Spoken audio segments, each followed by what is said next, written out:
In this video, we're going to talk about basic aiming technique, which is something that a lot of people are not really that familiar with, unfortunately.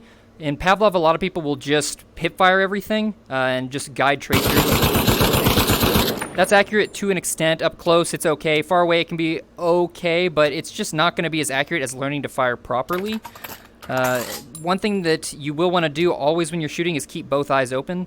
The first thing you're going to need to figure out is what your dominant eye is. So if you just hold out one finger and look at your finger and bring it close to your eyes, as close as you can, then whatever eye it's in front of, like if you close one eye, right now it's in front of my right eye, that's my dominant eye. So that's the eye that you're going to want to aim with. That's the one you're going to want to put your iron sights on. And you're going to want to keep both eyes open at all times. Even when you're using a scope like this, you're probably going to want to keep both eyes open. And what you're going to be dealing with is your right eye is going to see something like this. You're going to bury that front post of the iron sight kind of in between those two dots, right? So all the guns have kind of a different ranging. But with your left eye that's going to be open, you're going to be seeing something like this. You're going to see kind of two images of the gun, one here and one here. And you're going to have to kind of train your brain to ignore this one on the right. It'll be really weird at first because you're going to see two sets of glowing iron sights and it's going to throw you off. But over time, you'll get used to just snapping up and only focusing on this single sight profile right here. Another thing people mistake is, like looking at a video, it looks like I'm looking at my sights, but I'm not. I'm looking through my sights. If you focus on your sights, like if I actually look here and I'm focusing here, I'm kind of going cross-eyed and it's hurting my, it's straining my eyes over time, and I'm not getting an accurate view of my target.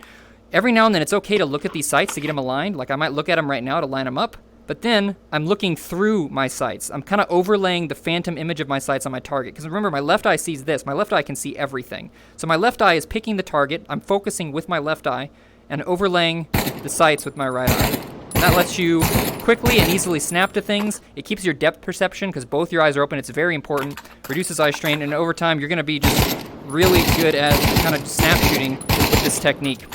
And like I said, it applies to things like ACOG scopes and 8X scopes as well. When you're fighting really long range, it's okay like to close one eye and maybe go for this. Like you can see this bullet drop. I have to kind of aim above my target here, if I can actually hit it. But up close and mid-range, I would actually recommend keeping both eyes open. And it's the same thing. Your left eye, it's harder with these sights, but your left eye and your right eye are both focusing on this target, but your right eye is kind of looking through your sights. Your right eye is not looking at your sights most of the time. You're just overlaying that red chevron onto the target, and it allows you to kind of snap, right? Like, look how quickly I'm snapping. My left eye is acquiring the target, and I'm overlaying the image of that. It's just like I'm using a red dot. This technique works really well with the 50 cal, the 8X sight. I'm looking with my left eye. Another thing you're going to want to know when you first start shooting is whether or not you want to use virtual stock or not. I really recommend it. If you go to player settings in the options, settings, player settings here, you can turn on use virtual stock. It is a really cool option. So without it, you have a lot of range of motion, right? I can do cool tricks like this, but the problem is things feel kind of floaty. Like look how much drift there is between my sights. You can see how much it wobbles when I'm trying to go on target. And sure, maybe I'm Mr. Spaghetti Noodly Arms, right? But it's just tough to do this. With virtual stock, what it does is it kind of tries to anchor the stock to the shoulder, like you're using a real stock in real life, which makes it really immersive as well. With different headsets like Oculus, I've heard the alignment is off, so it may actually not be good for your style of play, but I know plenty of Oculus users who use it. Just turn it on. You're going to hate it at first. It's going to feel awkward. Like the gun angle is going to feel wrong. Like you notice how my hand snaps down, right? That's going to screw with your brain a little bit that your hand is not in the right place, but over time it becomes very immersive. When you're firing from a correct firing position, it feels just right. With virtual stock on, I can no longer do those cool tricks and like flip it around, but it's just got a lot more stability, and I can snap. You can see there's a lot less drift between my sight here. It just stays a lot more kind of straight. If you wanted to do blind fire, people say you can't blind fire. You totally can. The way virtual stock works is your front hand, like this, controls the angle, and your back hand controls the height to an extent. So if I want to blind fire, I just kind of move my backhand up like this, right? Or if I want to blind fire out the right, I can just kind of move my backhand. And I can still control the front here, right? Look how weird it is, right? Look how my hand is all the way over here, but the gun is over here. But this is something you get used to and you adjust to. And then competitively, it makes you really strong once you get it. And like I said, it just feels very immersive. It feels like you're using a real rifle. Another thing you'll notice that I'm doing is I'm touching my controllers together. Now, depending on your controller setup, you may or may not be able to do this.